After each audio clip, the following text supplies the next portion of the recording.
Buenas tardes, disculpen, yo pensaba que era las 4:15. ¿Tienen tiempo? ¿Aló? Buenas, profesor. Buenas tardes, profesor. Buenas tardes, profe. Buenas, profe. Buenas Sí, tardes, aquí. profesor.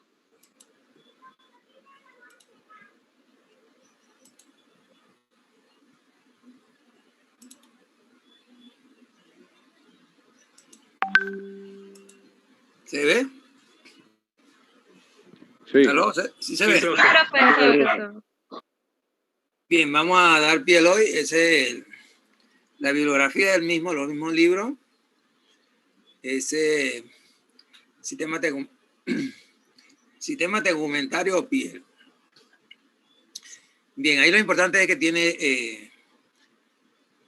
se supone que es el órgano más grande del cuerpo y está formado por dos capas. Una externa, que viene siendo la epidermis, que se origina del ectodermo, y la interna, que es la dermis, que se origina del mesodermo. Pregunta parcial, el epitelio. El epitelio es plano, estratificado con estrato córneo. Y las capas son basal con queratinocito cúbico, espinoso con queratinocito poliédrico, granuloso. Los queratinocitos tienen forma de diamante. Lúcidos son planos y córneos son planos. Entonces aquí, de esta capa, nos interesa la granulosa, que es esta que está aquí. Esta es una piel gruesa. Entonces, esta es la epidermis y acá abajo está la dermis. Bien, aquí en la epidermis el estrato granuloso tiene, las células tienen gránulos y queratoyalina que se ven basófilos. Y eso es importante porque cuando ese estrato está, se va a formar queratina, estrato de córneo. Entonces, ese estrato nos sirve para identificar si estamos viendo epitelio plano estratificado con estrato córneo o sin estrato córneo. Si ese estrato está, es con estrato córneo. Bien, las funciones básicas de la piel es una barrera de protección. Pero también evita que se pierda líquido, que se pierdan iones del cuerpo. Evita también que penetren agentes infecciosos al cuerpo. Es parte del sistema inmune natural. Es una barrera mecánica por efecto del estrato córneo, que ustedes ven que hay personas que pueden caminar sobre brasa cuando tienen bastante estrato córneo en la piel, tienen callo. Sensación porque tienen receptores sensitivos. Metabolismo porque participa en la síntesis de algunas sustancias, como por ejemplo la vitamina D. Homeostasis porque regula la temperatura y, como le dimos, evita la pérdida excesiva de agua y de iones. Y comunicación, pues tenemos que, si hay una pápula, una mácula, una úlcera, una hinchazón, se supone que está comunicando una patología. Pregunta parcial. Criterio histológico para clasificar la piel en piel gruesa y piel delgada. O sea, en el cuerpo tenemos dos pieles. La piel gruesa, que es la que está en la planta de los pies y la palma de la mano, esa es piel gruesa. Como está a la izquierda, tiene todos los estratos más gruesos. ¿Ves? Y la piel delgada, que es la que está a la derecha, ustedes ven ahí que todos los estratos son más delgados.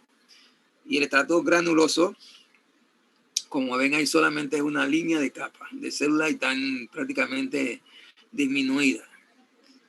Entonces, el criterio, el espesor de la epidermis, no es el estrato córneo grueso, ni es que el estrato lúcido está en la piel gruesa, no. ¿Por qué? Porque hay algunas enfermedades que una piel delgada puede tener un estrato córneo bien grueso. Son las llamadas ictiosis. Entonces, el estrato grueso no quiere decir que sea piel gruesa, puede ser una patología. Por eso el criterio es el espesor de la epidermis, que significa que todas las capas, basal, espinosa, granulosa, lúcida y córnea, todas son más gruesas. Se pregunta parcial.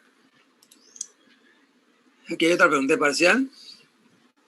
Además de los queratinocitos, en la epidermis hay otras células que se originan de la cresta neural y de otros orígenes, y en el periodo embrionario se meten en la epidermis. Entonces tenemos las células de Langerhans. Las células de Langerhans serían las que están ahí como verde, azul-verde. Esas son APC. APC significa células presentadoras de antígenos. Y ellas capturan los antígenos que penetran la epidermis. Los capturan antes que entren al cuerpo. Si lo que penetra el cuerpo no ha atravesado la lámina basal, todavía está fuera del cuerpo. Entonces, ella lo captura antes que penetre en el cuerpo, atraviesa la lámina basal, entra a un vaso linfático, va hasta un nódulo linfático, un ganglio linfático, y activa el sistema inmune contra ese antígeno que está todavía en la epidermis. Las células de Merkel serían las que están como rojas en la capa basal. Bien, ese es un mecanorreceptor, pero produce una especie de hormonas, y por eso también se considera que está formando parte del sistema neuroendocrino difuso. Y los melanocitos, que serían las que están chocolate, con el cuerpo en la capa basal y prolongaciones citoplasmáticas hacia los queratinocitos de las capas superiores. El melanocito produce la melanina, y la melanina participa en el color de la piel y da protección contra los rayos ultravioleta. Los rayos ultravioleta del sol pueden producir quemaduras de la dermis y pueden producir cáncer de la piel, del estrato basal de la piel.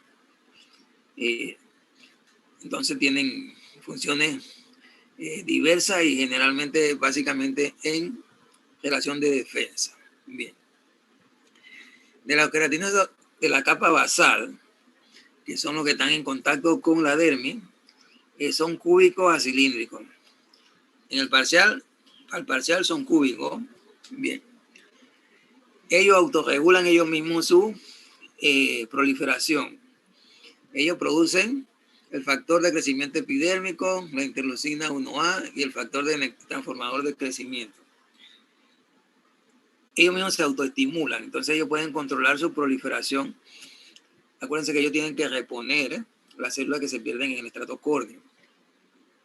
Y también, cuando hay una herida, ellos se mueven hacia el área de la herida para reparar la epidermis.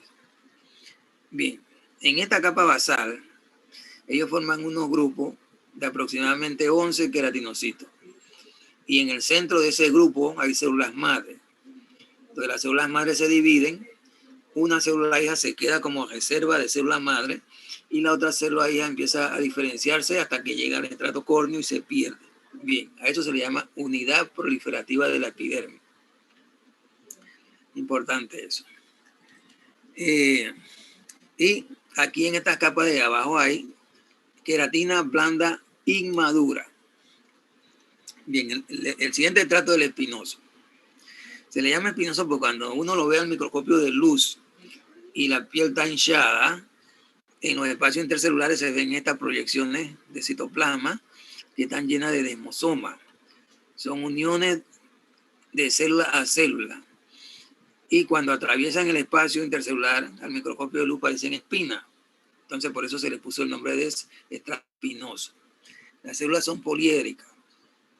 Y las estructuras esas que atraviesan al microscopio de luz, que atraviesan el espacio intercelular, se le llama tonofilamento. Y están, como le dije, llenos de desmosomas. Bien, ¿qué importancia hay ahí? Cuando esos desmosomas se rompen por algún defecto, algún trauma, la célula se separa. Entonces, en ese espacio que se separa se llena de líquido tisular y eso forma una ampolla. Esa es la ampolla que se forma cuando uno compra un zapato nuevo. Bien, se debe a que la fricción del zapato nuevo rompe los desmosomas y entonces el espacio ese donde se separaron las células se llena de líquido tisular. Bien. Dice envoltura cornificada y envoltura lipídica. Esa es pregunta parcial. Esas dos estructuras se forman aquí en el estrato espinoso. Bien. La envoltura cornificada. ¿Qué es lo importante de ella?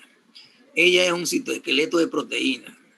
Son proteínas donde, por ejemplo, las más conocidas son la loricina y la involucrina.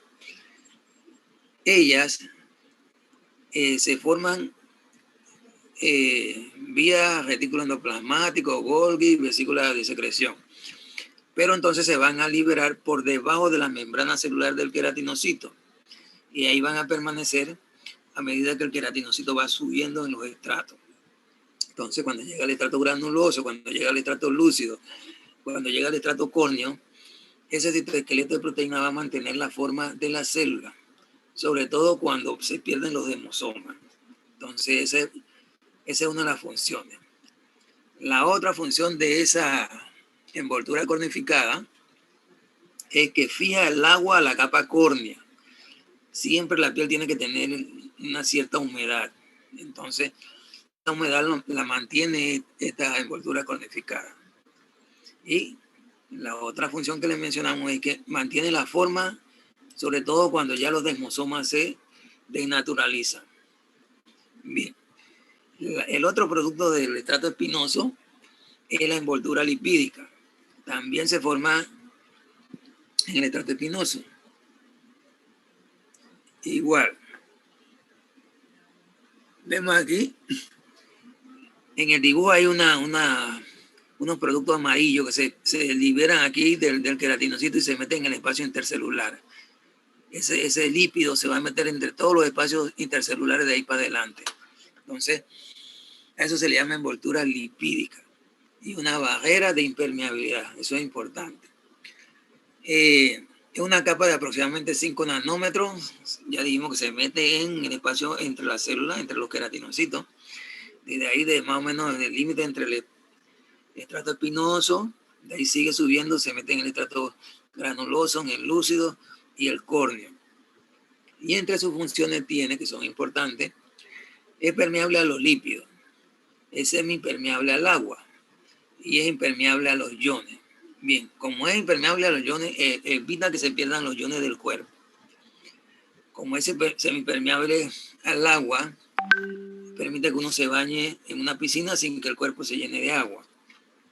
Y como es permeable a los lípidos, permite que, si ustedes observan, todas las medicinas para la piel son grasosas. Entonces, son grasosas porque el lípido permite que ella entonces penetre en la piel. Bien. ¿Cómo se llaman las estructuras esas que forman la envoltura lipídica? Se llaman gránulos de Oglan. Ese es el nombre que va a aparecer en el parcial. También se le llaman cuerpos laminares, gránulos de revestimiento, gránulos de membrana, pero el que va a aparecer en el parcial es gránulo de Oglan. Como ven aquí, la microscopía electrónica a la derecha parece un maní. Parece un maní y tiene una línea oscura y una línea clara y una línea oscura y una línea clara. Por eso se llama cuerpo laminar. Bien, ahí hay una serie de lípidos. El lípido característico es el acil-glucosilceramida. Generalmente es el líquido por el cual se reconoce la función de los gránulos de Oglan. Entonces ya saben, él va a meter lípido en los espacios intercelulares y eso entonces forma una barrera impermeable que evita la pérdida del agua. Bien. La siguiente capa es el queratinocito granuloso. Cuando lo ven al microscopio de luz se ven células que parecen un diamante lleno de unos gránulos basófilos. Esos gránulos basófilos tienen la proteína queratoyalina. Pregunta parcial también. ¿Por qué? Porque la queratoyalina es la proteína que inicia la formación del estrato córneo. Por eso le digo que cuando uno la ve al microscopio de luz ya sabe que está viendo epitelio plano con estrato córneo. Bien.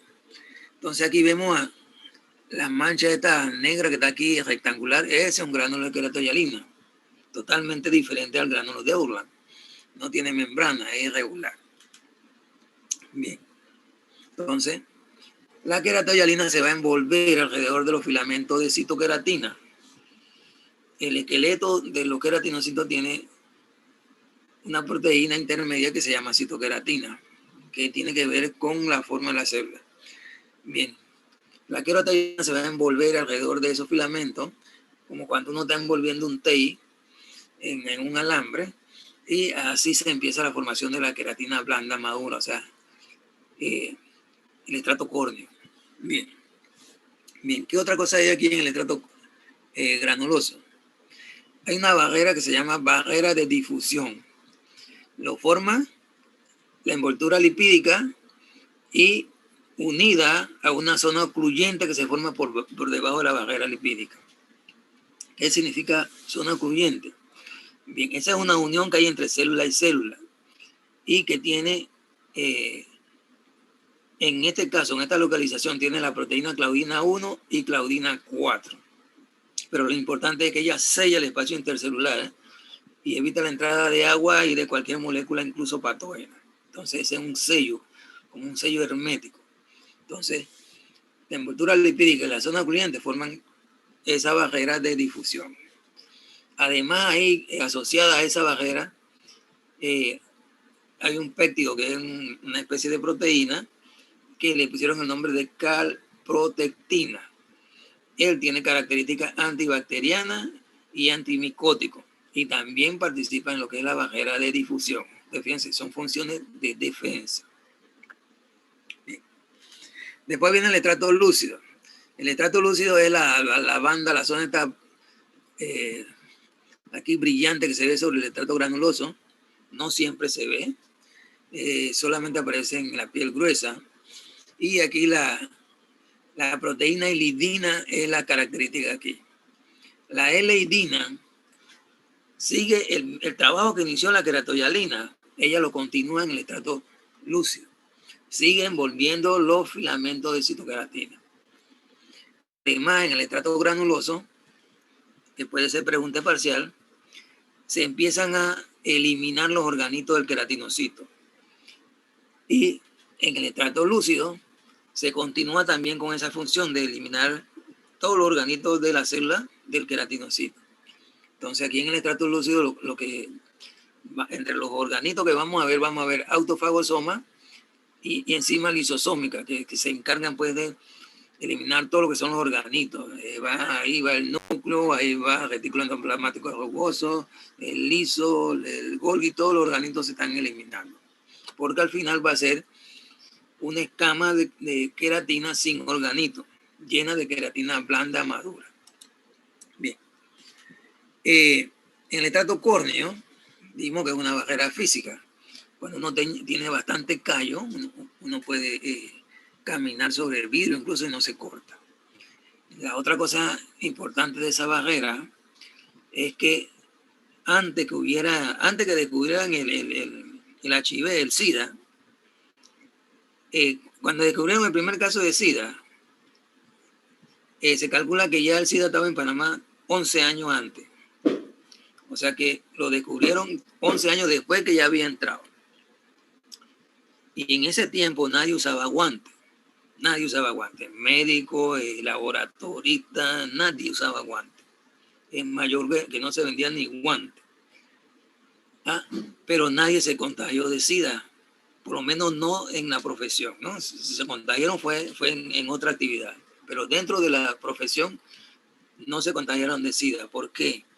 Porque si la epidermis, el estrato córneo, está intacto, la barrera física esa es tan fuerte que fíjense que las bacterias no la pueden penetrar. Ya desapareció el SIDA, ahora nadie quiere trabajar sangre si no tiene guante. Bien. Entonces, si no se corta haciendo alguna cuestión, lo primero que hay que hacer es apretarse para provocar que bote sangre y después lavarse con jabón y después hacerle una muestra de HIV al paciente para ver si es positivo o no es positivo. Bien. Entonces, aquí los queratinocitos tienen la forma que vemos aquí en el dibujo. Esa forma así, irregular, tiene 16 lados. Y eso permite que los queratinocitos se traben. Ya aquí en esta zona, los demosomas, que eran los que mantenían los eritrocitos unidos, ya se están degenerando. Y entonces ahora se mantienen la forma, se mantienen unidos por la forma del queratinocito y por los lípidos que vimos en el espacio intercelular y por la membrana de proteína. Pero llega un momento en que la célula muere y se suelta del epitelio. Bien. ¿Por qué se puede soltar? Se puede soltar por fricción. Fricción, por ejemplo, cuando uno se frota o cuando uno tiene un zapato muy apretado. O por lipasa. Acuérdense que en el espacio entre la intercelular hay el lípido ese que vimos anteriormente que forman los gránulos de Ouglat. Entonces la lipasa degradan ese lípido y facilitan entonces que se suelte la célula. Bien, el lugar donde se suelta se llama zona de disyunción y puede ser pregunta parcial. En la zona de disyunción y lo que se suelta es una escama de queratina blanda madura. La diferencia de la madura con la inmadura, que es la que está en la capa basal y el estrato espinoso, es que la madura tiene más doble enlace de azufre. Bien. Entonces aquí se dice que el queratinocito muere por una especie de apoptosis. Otra cosa importante. Desde la capa basal hasta aquí a la zona de disyunción, si es una piel gruesa, eso demora de 45 a 75 días. Eso es lo normal. Y si una piel delgada, dura 30 días. Ese es el periodo normal. Eso se llama citomorfosis del queratinocito. O sea que a los 30 días se pierde la escama de queratina. Pero hay algunas enfermedades, como la psoriasis, donde ese cambio de la capa basal hasta la zona de disyunción se produce en 8 días. Entonces no le da tiempo a madurar al queratinocito. Y hay zonas donde no se forma un queratinocito normal. Entonces hay zonas que están prácticamente sin epidermis. Y son zonas muy dolorosas. Y normalmente no hay cura. Lo que hay son tratamientos paliativos. Generalmente con esteroides. Y lo que alivian el dolor, pero es un problema que no tiene una cura. Bien. Aquí en el tracto córneo también hay una barrera epidérmica contra el agua. Podría ser una pregunta parcial.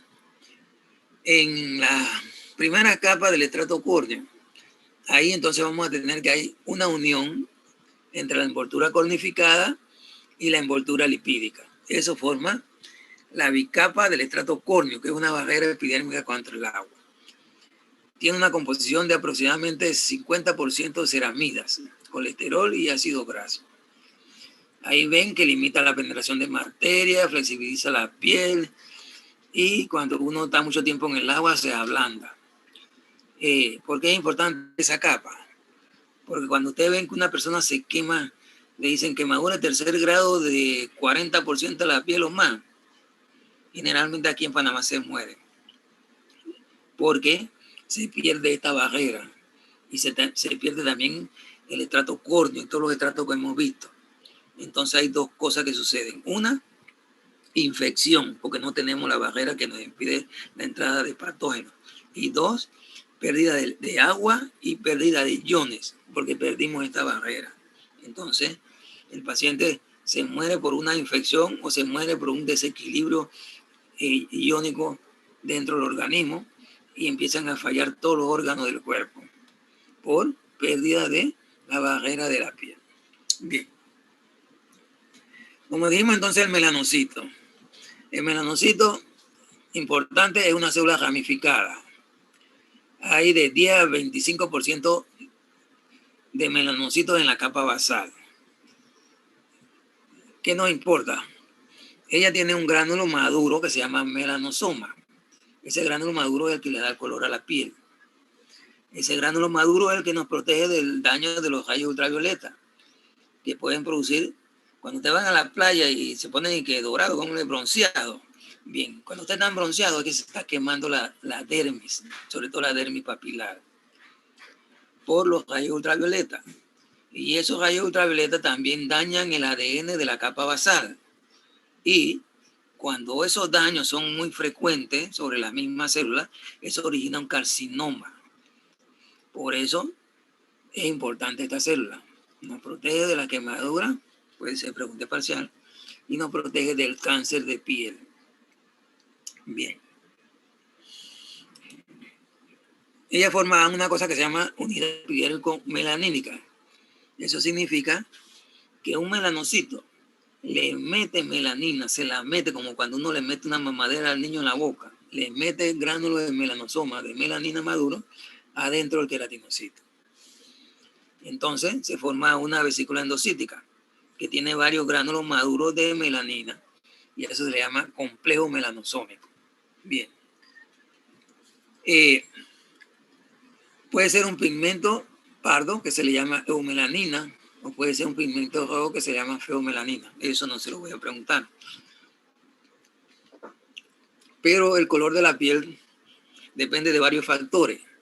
Pero los principales son el color pardo oscuro por la melanina, el color amarillo por el caroteno de la grasa y el color rojo por la vascularización que hay en la capa papilar. Bien, otra cosa. El color de la piel no depende de la cantidad de melanocitos. No. El color de la piel, aparte de los factores que mencionamos, depende de la cantidad de melanina. ¿Por qué? Bien, se dice albino. Los albinos tienen la misma cantidad de melanocitos que tenemos todos, pero ellos tienen melanocitos que carecen de lo que se llama sistema de tirosinasa. Entonces, para que el gránulo de melanina madure y adopte el color, se necesita una reacción con la tirosina. Pero como ellos tienen ese defecto, entonces el gránulo de ellos no se madura. Entonces se produce un melanosoma que no está maduro, entonces no tiene color. Entonces ellos deben estar, los albinos deben andar, cuando andan al sol, deben andar con protectores solares y deben andar con gorra o sombrero. Cuando no lo hacen, ustedes ven que tienen quemaduras en la piel, tienen quemaduras en la cara. ¿Por qué? Porque el sol les quema la cara porque no tienen la protección esta de la melanina. Bien. Bien. De las células de Langerhans ya les dije lo importante que son APC. Para identificarlas se utiliza el cloruro de oro o se utilizan inmunotinciones. Y generalmente tiene como característica, tiene un gránulo dentro de la célula que se le llama gránulo de Birber. Ese gránulo tiene forma de raqueta y tiene una proteína que se llama langerina o CD207.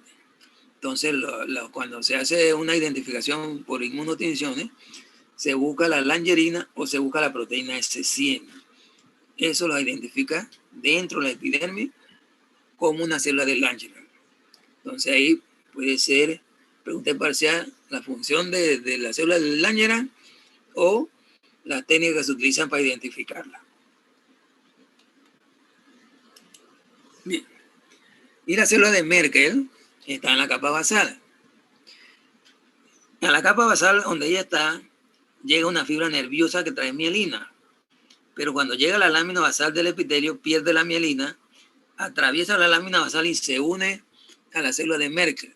Entonces, cuando se une a la célula de Merkel, a eso se le llama disco de Merkel. Bien.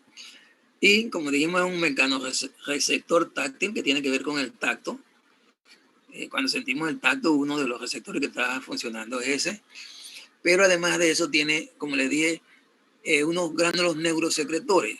Son gránulos densos y dentro de lo que ella mantiene esos gránulos, de los productos de esos gránulos, tenemos la bombecina, la serotonina y la metencefalina. Son neuropéptidos.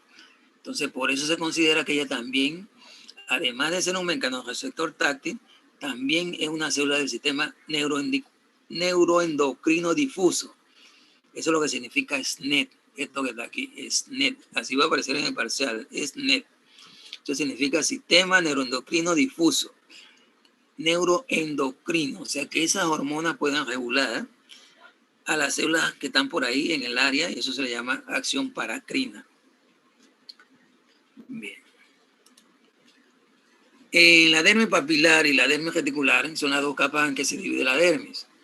Aquí vemos en el dibujo, aquí vemos aquí que entra esto que está aquí, que estamos señalando aquí, es un capilar sanguíneo. Y ya entra aquí y aquí se regresa.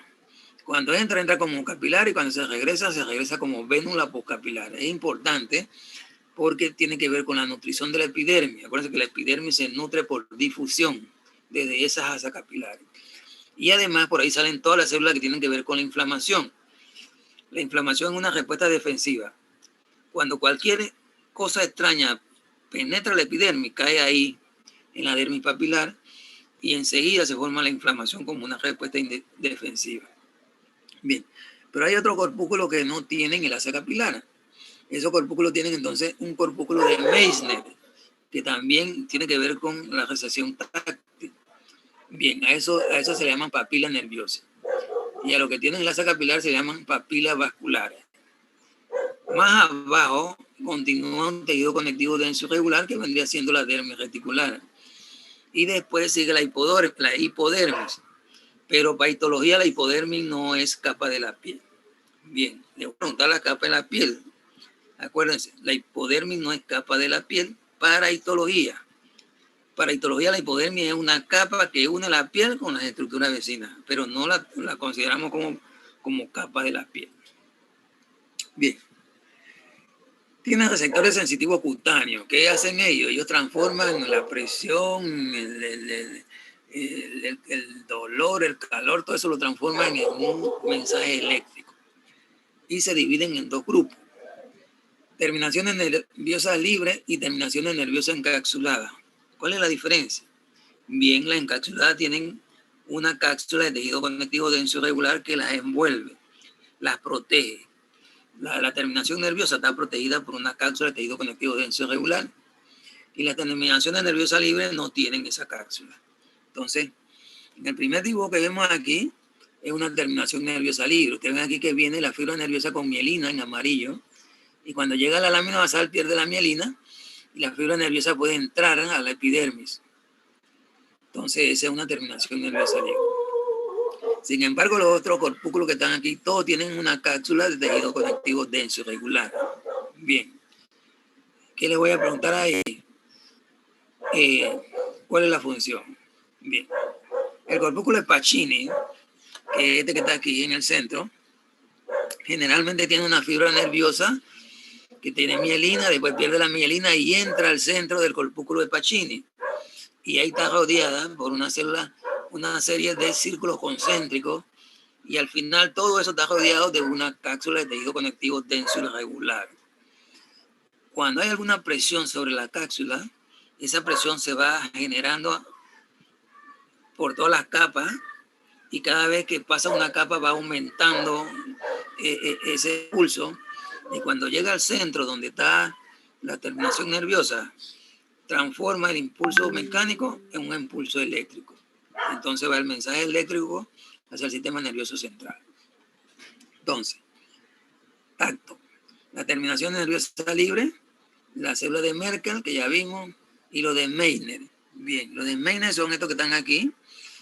Es una fibra nerviosa y dentro de la cápsula va formando como una espiral, van subiendo como espiral. y esas son células de Schwann modificadas. Tiene una cápsula de tejido conectivo denso regular, y esa cápsula de tejido conectivo denso regular está unida a la epidermis por fibras colágenas. Entonces hay fibras colágenas que van de la cápsula a la epidermis. Entonces, si yo me toco la epidermis, hundo la célula de la epidermis. Entonces, al mover la célula de la epidermis, la célula de la epidermis mueven la fibra colágena, y esa fibra colágena entonces mueve el corpúsculo de Meissner, y así transforman un impulso mecánico en un impulso eléctrico. Eso va hacia el sistema nervioso central, y después el sistema nervioso central manda de vuelta una respuesta dependiendo del estímulo que captó. Bien, calor y frío. Calor y frío son el corpúsculo de Ruffini y el corpúsculo de Krauss. Entonces son más o menos iguales, ¿no? Vamos a ver el de Ruffini. Como ven aquí, el de Ruffini hay una cápsula de tejido conectivo denso regular. Llega una fibra nerviosa, penetra la cápsula, y la fibra nerviosa entonces se ramifica dentro de la cápsula esa de tejido conectivo. Bien. Dentro de la cápsula hay fibras de colágeno que atraviesan la cápsula, entran a la cápsula y se unen a la fibra nerviosa. Entonces, cualquier estímulo que afecte a una de estas fibras nerviosas que atraviesa dentro de la cápsula, eso va a generar entonces que una fibra nerviosa dentro de la cápsula se estimule, y de esa forma entonces transforma el estímulo en un estímulo eléctrico. Bien. Y el dolor generalmente tiene que ver con las terminaciones nerviosas libres. Se le llama también terminaciones de neuronas. Entonces son terminaciones nerviosas libres que no tienen cápsula. Pueden llegar a la epidermis, pueden llegar a los apéndices cutáneos y captan entonces el dolor. Bien. Los apéndices cutáneos también se llaman fanera o anexo de la piel. Son las arrugas y surcos. Las arrugas y surcos son las huellas dactilares. Las huellas dactilares que tenemos en los dedos y en la palma de los pies, esas son las arrugas y surcos. Las glándulas sebáceas hay dos.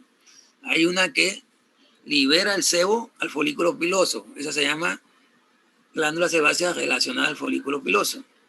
Y hay otra que produce el sebo y lo libera por un conducto propio hasta la superficie. Entonces se llaman glándulas sebáceas de conducto independiente. La glándula sudorípara también hay dos. Una que se llama encrina, que esa tiene que ver con el calor. Esa es termorreguladora. Cuando hay calor ella suda para bajar la temperatura. Y la otra es glándula apocrina, sudorípara apocrina. Esa tiene que ver con comunicación entre especies. Produce unos productos llamados feromonas. Y esos productos entonces solamente no se relacionan con la temperatura. Se relacionan a veces con estímulos nerviosos. El folículo piloso, que forma el pelo, y las uñas. La glándula mamaria también, pero eso se ve no se ve en piel. Lo ven en otro órgano, no me acuerdo en qué sistema. Y algunos autores dicen que los pliegues que tenemos en los codos y las rodillas, pero esos son pocos autores. Bien, ¿cómo se forman? De la epidermis, en el embrión, se forma un brote de la epidermis que entra a la dermis. Y ese brote va creciendo, y a medida que va bajando hacia la profundidad de la dermis va perdiendo capas. Pierde primero la capa córnea, después la lúcida, después la granulosa, y después la espinosa, y de último nada más queda la basal. Porque la basal es donde están las células madre. Esa capa es la que va a formar la raíz o la matriz del apéndice cutáneo. Y generalmente se acomoda sobre un tejido conectivo areolar laxo, porque el tejido conectivo areolar laxo tiene los vasos sanguíneos que necesita para la nutrición. Entonces así es como se forma. Bien. Esta es una glándula sebácea relacionada con el folículo piloso. Entonces aquí vemos esto que está aquí, es la unidad secretora de la glándula sebácea. Todo esto que está aquí. Las células son poliédricas y el lípido va llenando la célula y la célula muere. El núcleo se hace chiquito y oscuro, se le llama núcleo epinótico. Y entonces la unidad secretora, como es grande, se le llama alveolar, alveolo. Entonces dentro del alveolo las células van a morir y toda la célula se va a perder. Por eso se llama glándula locrina, porque toda la célula muere completita y va a formar parte de la secreción. Sale del alveolo, pasa por aquí, que es el conducto de la glándula sebácea, que tiene epitelio plano estratificado sin estratornio, entra al folículo piloso. Esto que ven aquí amarillo es el pelo, y entonces dentro del folículo piloso ella va a salir hasta la superficie, y entonces se va a distribuir, el sebo se va a distribuir por toda la superficie de la piel. Bien, se supone que tiene función de protección, se supone que lubrica la piel, se supone que evita la resequedad de la piel, es un bacteriostático, y algunos también dicen que es un termorregulador. Bien, esa es la glándula sebácea relacionada al folículo piloso. Hay otra glándula sebácea que tiene la unidad secretora igualita, pero como ven aquí, esta es la glándula de meibomio. Todo esto que ustedes ven aquí que va bajando en el párpado, este es el párpado, todo esto es una sola glándula. Una glándula sebácea, y ella tiene un conducto. Esto que está aquí es el conducto que libera la secreción a la superficie del párpado. Ella tiene su conducto por donde ella libera su sebo. Ella no está relacionada con ningún pelo. Entonces esas se le llaman glándulas sebáceas de conducto independiente. Bien, ellas se activan en la pubertad, a diferencia de las anteriores que se activan casi de nacimiento. ¿Qué no importa de ellas? Bien, a veces deben el conducto es bien profundo. Bien, a veces estos conductos se obstruyen, ya sea porque está produciendo mucho sebo, o ya sea porque hay un trauma y el conducto se tapona, y entonces se produce una hinchazón dolorosa. Bien, se le llama chalazón cuando la inflamación es dolorosa por la obstrucción del conducto de la glándula de meibomio. Generalmente son obstrucciones profundas en el conducto y a veces necesita cirugía. Y se le llama orzuelo cuando generalmente la obstrucción se infecta.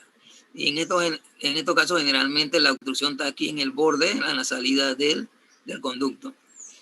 Cuando es un orzuelo, como eso es un sebo, por ejemplo, las abuelas dicen que cojan un huevo y lo calienten en la mano, en la planta de la mano, y cuando está caliente se lo pongan ahí sobre el orzuelo.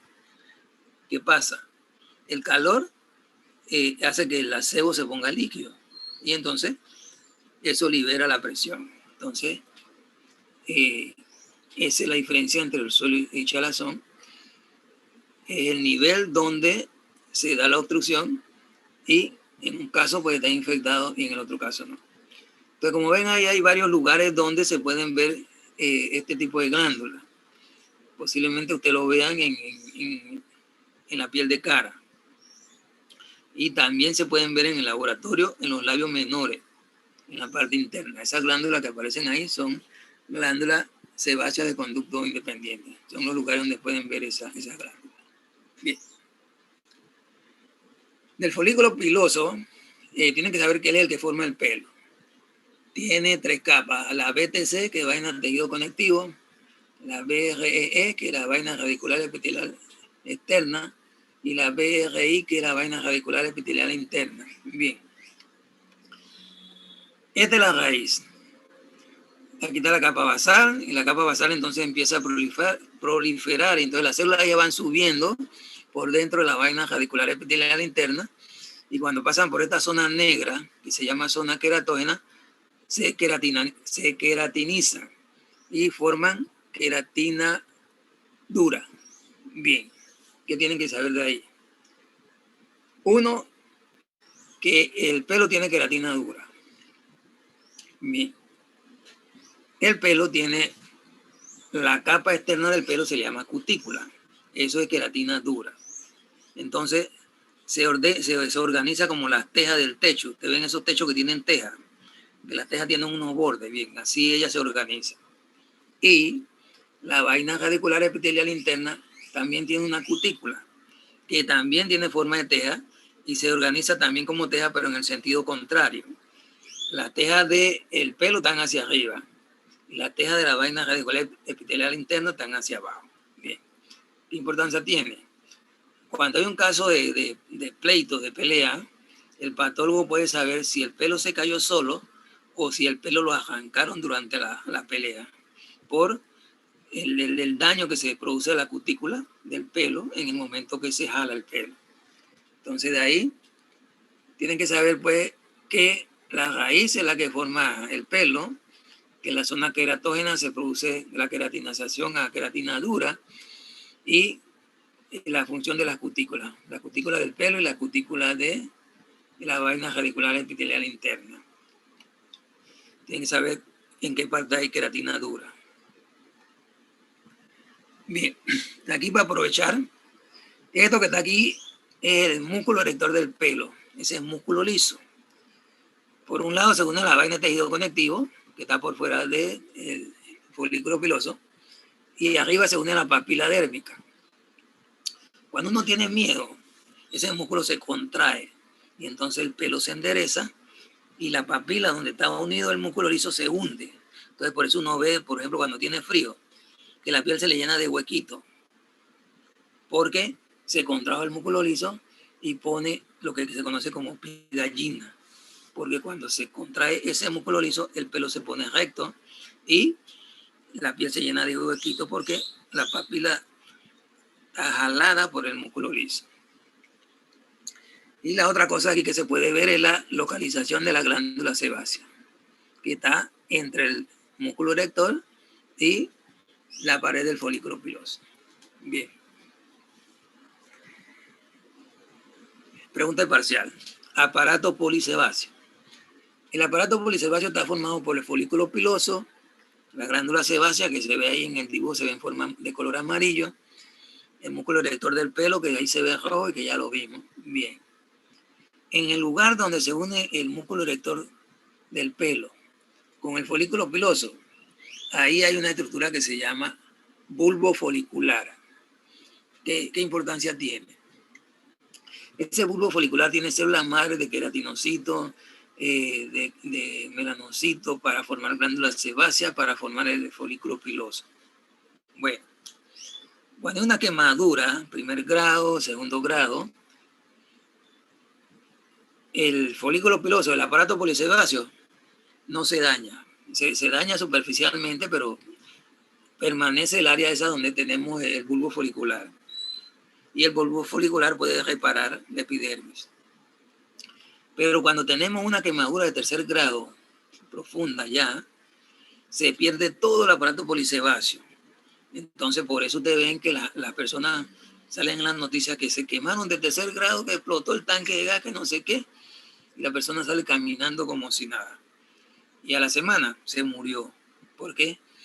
Porque como el daño de la epidermis es muy grande y dañó todos los aparatos polisebáceos y todos los apéndices cutáneos, no hay de dónde reparar, porque lo que queda por ahí son los queratinocitos del borde de la quemadura, pero ellos no tienen suficiente proliferación para reparar esa quemadura de tercer grado. Y además de eso, se produce la infección y el desequilibrio el líquido iónico que mencionamos anteriormente.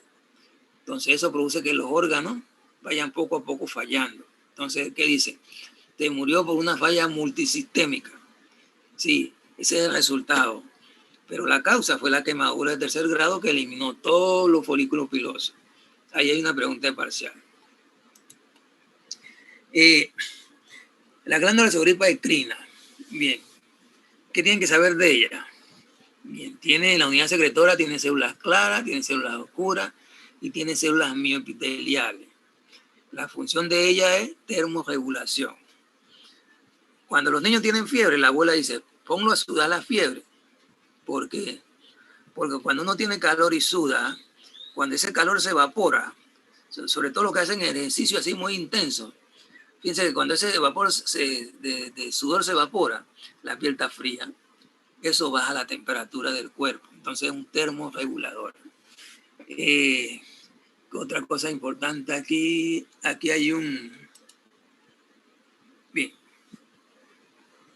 Estos son los conductos de la glándula sudorípara-encrina. Tiene epitelio cúbico estratificado.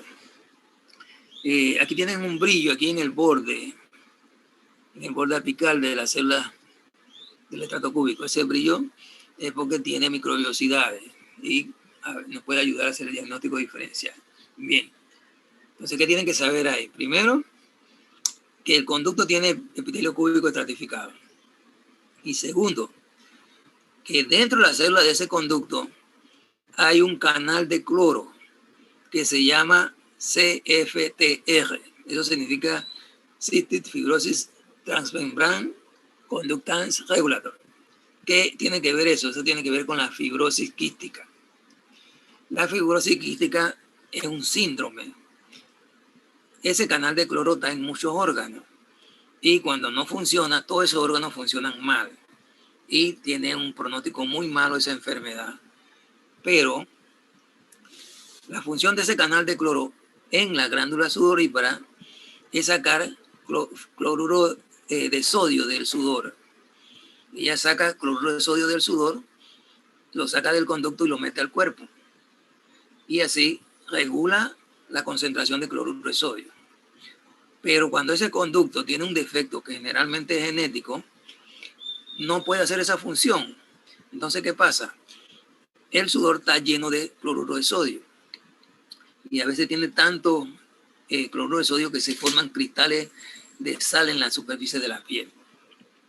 Bien, eso es un diagnóstico inicial cuando uno tiene sospecha de que el paciente sufre de fibrosis quística. El dermatólogo le toma la muestra y le hace un examen para ver si está funcionando bien el canal de cloro ese. Si sale positivo, entonces ya lo manda a hacerse otro examen con tecnología de punta. Pero eso es, por decir así, es uno de los primeros diagnósticos o de los primeros síntomas que puede tener un paciente con fibrosis quística. Eso es importante y ahí va a haber una pregunta sobre eso. Bien. Estas son las sudoríparas apocrinas. También son sudoríparas. Pero ellas tienen la unidad secretora más ancha. Fíjense que la unidad secretora, esta que está aquí, es la unidad secretora de una glándula sudorípara encrina. Y estos son los conductos. Sin embargo, acá, fíjense, esta es la unidad secretora de una apocrina. Fíjense, son bien grandotas, bien grandes. El epitelio es cúbico, monoestratificado y tiene un tono eosinófilo. Eso es característico y es el diagnóstico diferencial. Los conductos son iguales. La única diferencia es que la glándula sudorípara apocrina va al folículo piloso. Y entonces el trayecto es más corto y el conducto es más recto. La glándula sudorípara encrina, la que suda con el calor, esa sale por el poro de la piel. Entonces el conducto es más largo y es más tortuoso. Esa es toda la diferencia. Pero si me lo ponen así solito, que yo diga de qué glándula es, no se puede. Por ejemplo, aquí en la esquina hay unos conductos de glándula sudorípara. Yo puedo decir que es de la glándula apocrina, pues yo estoy viendo que están pegados aquí a la glándula apocrina. Pero si yo no estuviera viendo la glándula apocrina aquí, no sabría de cuál es. ¿Ves? Bien. ¿Qué otra cosa nos interesa de ella? Patología. La golondrina. Bien, estas glándulas abundan en la axila y a veces se tapa el conducto y se infecta. Entonces eso produce un acceso doloroso y el paciente no puede bajar los brazos porque le duele, entonces anda con los brazos levantados. A eso le llaman golondrina. Otra cosa importante aquí, ellas generalmente se activan ya en la pubertad, pero hay unas glándulas de esas especiales. Son las glándulas ceruminosas del oído externo. Esas son apocrinas modificadas y se activan en la infancia. Esa es una diferencia. Y la otra es que ellas producen antimicrobiano contra artrópodos en el área del oído. Entonces eso es importante también. Ahí podría haber algunas preguntas aquí en relación a eso. La otra cosa es que ellas producen feromonas, copulina y antibacterianos. Bien, las feromonas se supone que tienen que ver con la atracción sexual. Por eso cuando ustedes llegan a una casa que hay un perro, el perro va y les huele atrás. ¿Por qué? Porque ahí tenemos glándulas apocrinas en la región perianal. Entonces es una forma como se comunican en algunas especies. Algunos autores dicen que la función de ellas en el humano es atraer dos personas que cuando se unen, el hijo de ellos va a tener un sistema inmune más fuerte que el que tienen los padres individualmente. Esa es una teoría, eso no está probado. Bien, las uñas. Las uñas también son de queratina dura. Entonces, aquí tenemos la raíz de la uña, que es la que va a formar la uña. Tenemos el pliegue ungual, aquí vamos a ver, aquí se ve una media luna, que tiene que ver con la raíz de la uña. El eponiquio es el pedazo de piel que está aquí sobre la uña. El hiponiquio es el pedazo de piel que está abajo de la uña. Y todo esto sería el cuerpo de la uña. Bien. Crece continuamente más o menos medio milímetro por semana. Esto aquí debajo de la uña, aquí ustedes ven que tiene muchas papilas. El dibujo tiene muchas papilas dérmicas, entonces esto tiene mucha vascularización. Entonces aquí hay una cosa importante. Uno, si usted ve la uña está rosadita. Si usted aprieta la uña y la suelta, ella en segundo tiene que estar rosadita de nuevo. Si ella no se llena rosadita, quiere decir que usted tiene un problema vascular. Otra cosa importante. Si uno lleva a un niño que está desmayado a un cuarto de urgencia, se supone que lo primero que le ve el médico es la uña. Si la uña está rosadita, tiene buen oxígeno. Si la uña está pálida o azulosa, tiene falta de oxígeno. Entonces, por eso es importante que a los niños no se les pinten las uñas. Ahora inventaron el oxímetro. Así que ya hay una alternativa. Cuando las uñas son muy quebradizas, puede ser defecto en la nutrición. Cuando las uñas son muy gruesas, está con cáncer. Y la otra cosa importante es aquí, el pliegue el pliegue ungual lateral. Este pliegue aquí donde se mete la uña es importante para los diabéticos. Los diabéticos tienen que tener los pies bien cuidaditos, porque ellos no tienen muy buena vascularización en las extremidades y también pierden la sensibilidad. Entonces, cuando sufren un golpe o se van a cortar la uña y se cortan ahí ese pliegue, eso se le infecta. Y después que se le infecta, esa infección es muy difícil de curar. Tiene que ir a una clínica de pie. En Panamá creo que hay como 2 o 3 clínicas de pie. Ahí generalmente le salvan el dedo. Pero si no, ese dedo se infecta, después hay que cortar el dedo, después hay que cortar el pie y después siguen con la pierna y así se va. Entonces, bien importante en el paciente diabético esa área de las uñas, sobre todo en los pies. Bien, entonces hasta ahí quedaría lo que es lo de piel. Me mandan un correo, entonces yo le mando el link, se lo voy a subir para que todos lo vean. No sé si hay alguna duda o alguna pregunta que quieran hacer. ¿Se quedaron dormidos? No, profe, aquí estamos. ¿No hay duda? Bien, no son muchas preguntas las que yo les voy a poner en el parcial porque son varios profesores. Así que estén pendientes a las que dije que podían venir. Y me mandan un correo y yo les mando el link donde va a estar el PPT. Entonces, si no hay preguntas, terminamos por hoy. Mañana tenemos clase con ustedes. Sí, profe. Sí, profesor. ¿Cuándo es que ustedes tienen el parcial? Mañana. Por eso les pregunto. ¿El parcial es después de la clase? No, profe, el parcial es en la hora de laboratorio a las 7 de la mañana. Y la clase ya. es en la tarde ya, así que... Ya, eso me tenía un poco confundido. Bien, entonces suerte en el parcial y nos vemos mañana. Pues. Gracias, profesor, que le vaya bien. Gracias, profe. Gracias, profesor. Bien. Gracias, profe.